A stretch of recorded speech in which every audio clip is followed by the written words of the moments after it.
This morning we're over in my parents' olive grove, which is just down the road from Milkwood. We're in the middle of harvest time here, so all the olives are ready and waiting to be picked. So I thought I'd take this opportunity to talk to you a little bit about olives and how you might turn these things, which taste horrible, into the yummy, beautiful olives that you know quite well.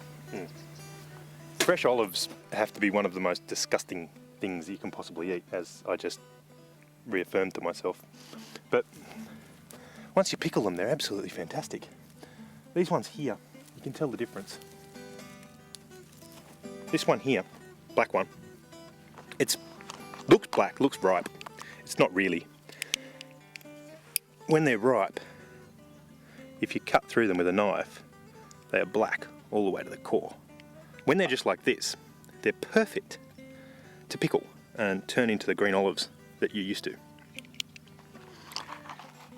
They look a bit dark now, but once they've been pickled for a while, the colour comes out of their skin and they start to look green again, or olive coloured. So I'm going to pick some of these olives so that we can take them back over to the van, and I'm going to show you how to pickle them.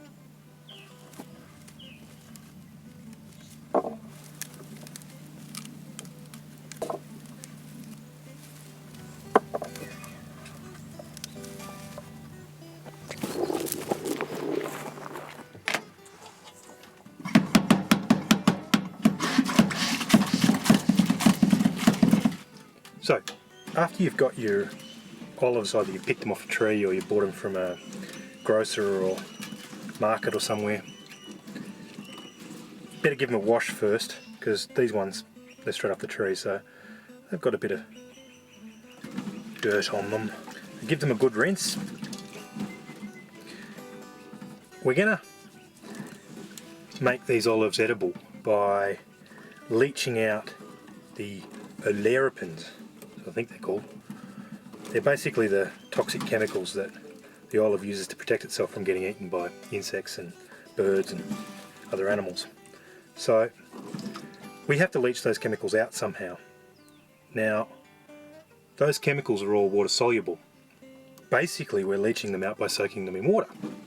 But if you soak olives just in plain water, then bacteria can colonize your olives and the water, and that causes the olives to get all mushy and break down and go off.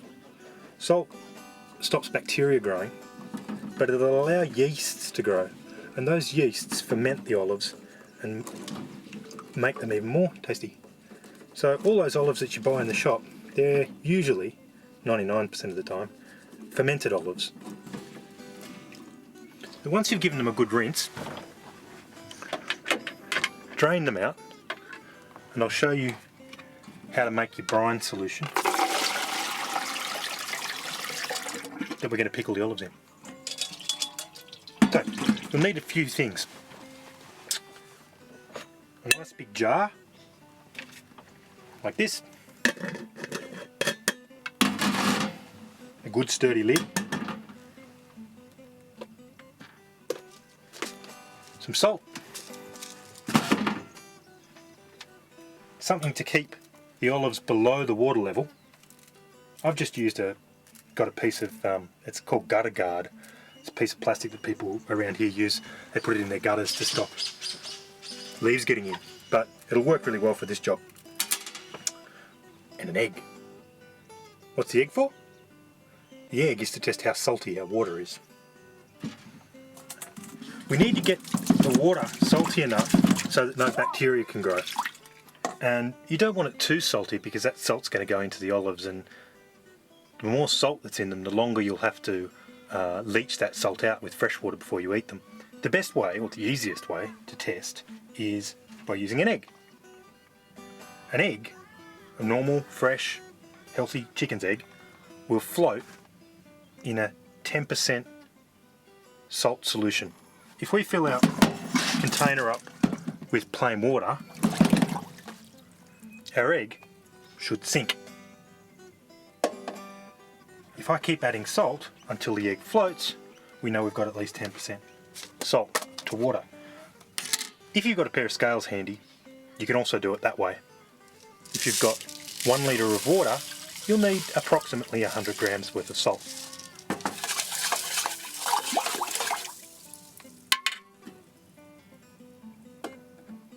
Egg still sinks, needs more salt.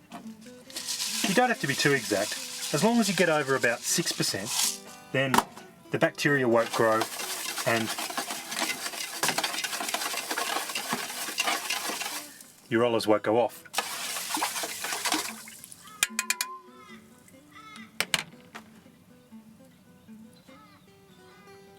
Okay, our egg's floating, so we know it's more than 10%. And make sure your jar's nice and clean, and then just place the olives in the jar. Try not to bruise them.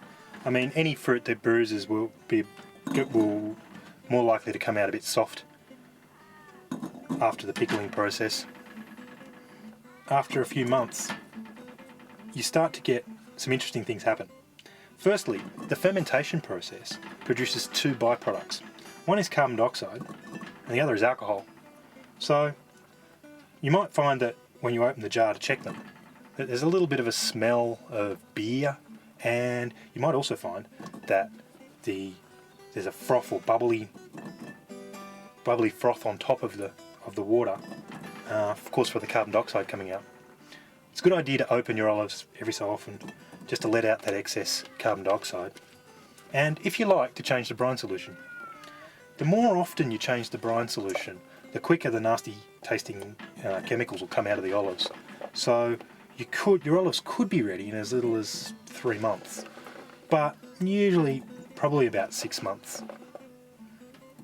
Like I say, the more often that you change the solution, the quicker they'll be ready. Once you've got your olives in the jar, then just cover them over with the brine solution. You'll notice that they float. So before you get to the top, find something like this. It doesn't have to be, just any old piece of plastic will do. It doesn't have to be, mesh like this. As long as it's got some holes in it. And using a pair of scissors, cut it so that it fits inside the top of your jar, but only up to about this level so that it can't slide up any higher. That way your olives are guaranteed to be underneath the brine solution the entire time.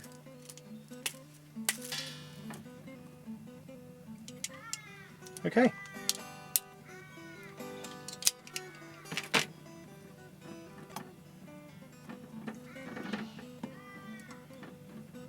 Now it's much easier to do that before you fill it up with brine.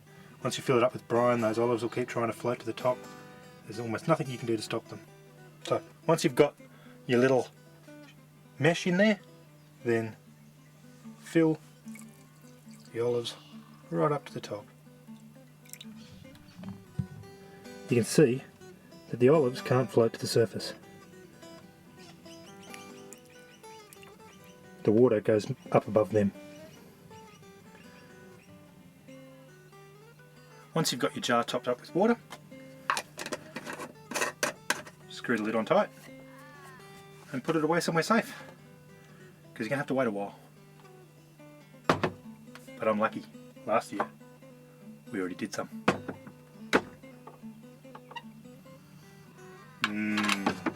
Olivey goodness.